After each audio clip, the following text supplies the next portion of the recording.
आज हम पढ़ेंगे क्लास 9 की हिंदी पुस्तक क्षितिज का 11वां अध्याय कैदी और कोकिला, जो माखनलाल चतुर्वेदी के द्वारा लिखा गया है।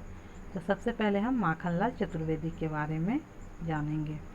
माखनलाल चतुर्वेदी का जन्म मध्य प्रदेश के होशंगाबाद जिले के बाबई गांव में सन 1889 में हुआ। मात्र 16 वर्ष की अवस्था में वे शिक्षक बने। बाद में अध्यापन कार्य छोड़कर उन्होंने प्रभा पत्रिका का संपादन शुरू किया। वे देशभक्त कवि एवं प्रखर पत्रकार थे। उन्होंने कर्मवीर और प्रताप का भी संपादन किया। सन 1968 में उनका देहांत हो गया।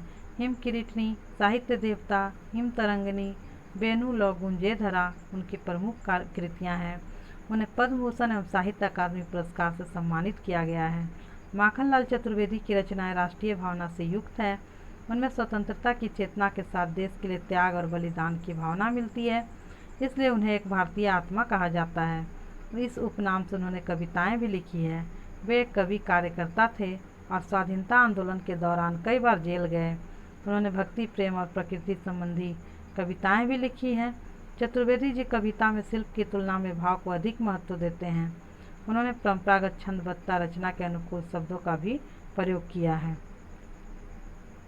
अब हम कविता शुरू करते हैं। कैदी और कोकिला। क्यों गाती हो, क्यों रह रह जाती हो, कोकिल बोलो तो, क्या लाती हो संदेशा किसका है, कोकिल बोलो तो। माखनलाल चतुर्वेदी जी ने इस कविता में जेल में बंद स्वाधीनता सेनानी की व्यथा को दर्शाया है। कैदी कोयल से पूछता है कि क्यों गाती हो और बीच में चुप क्यों हो जाती हो।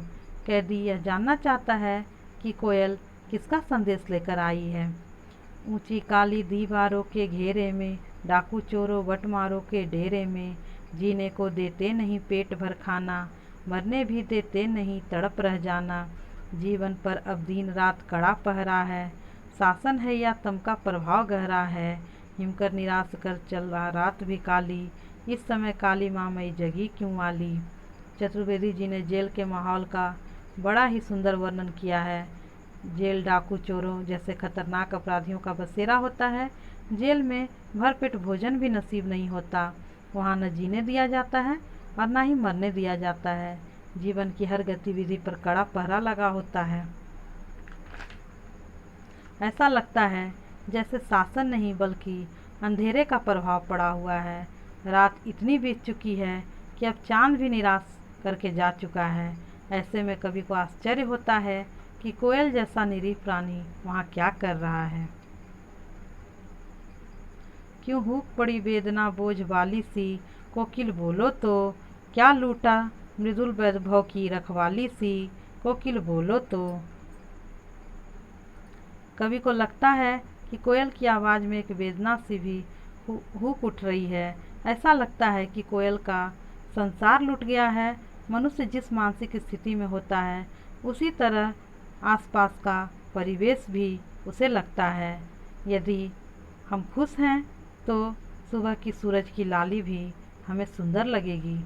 दूसरी ओर यदि आप दुखी हैं तो वही लाली रक्त रंजित लगेगी।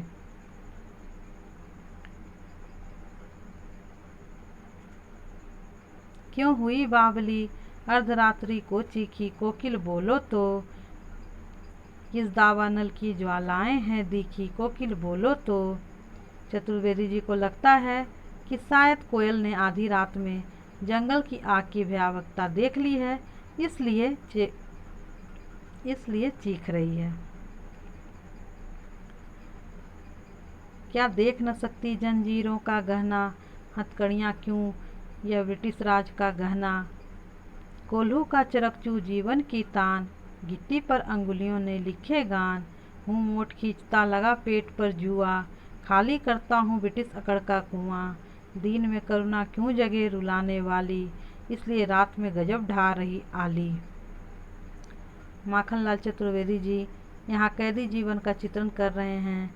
जेल में बेड़ियाँ हथकड़ियाँ ही कैदी का गहना है। कोल्हू की तरह चरकचू की आवाज़ ही कैदी का जीवन गान है। कोल्हू के डंडे पर कैदियों की अंगुलियों के निशान इस तरह से पड़ गए हैं जैसे उस पर गाने उकेर दिए गए हों। चतुर्वेदी जी को लगता है कि जुआ खींचकर वह अंग्रेज़ों की अकड़ की कुओं को साफ कर रहा है। दिन में शायद करुणा को जगाने का समय नहीं मिल पाया होगा, इसलिए रात में वह कोयल के रूप में कैदियों को ढाढ़स बंधाने आई है। इस शांत समय में अंधकार को बेद रो रही क्यों कोकिल बोलो तो, चुपचाप मधुर विद्रोह बीज इस भांति बो रही क्यों कोकिल बोलो तो। यहाँ पर चतुर्वेदी जी को लगता है कि कोयल चुपचाप विद्रोह के बीज बो रही है। मनुष्य की एक असीम क्षमता होती है और वो है कठिन से कठिन परिस्थितियों में भी उम्मीद की किरण देखने की। कवि को यहाँ पर कोयल के गाने में उम्मीद की किरण दिख रही है।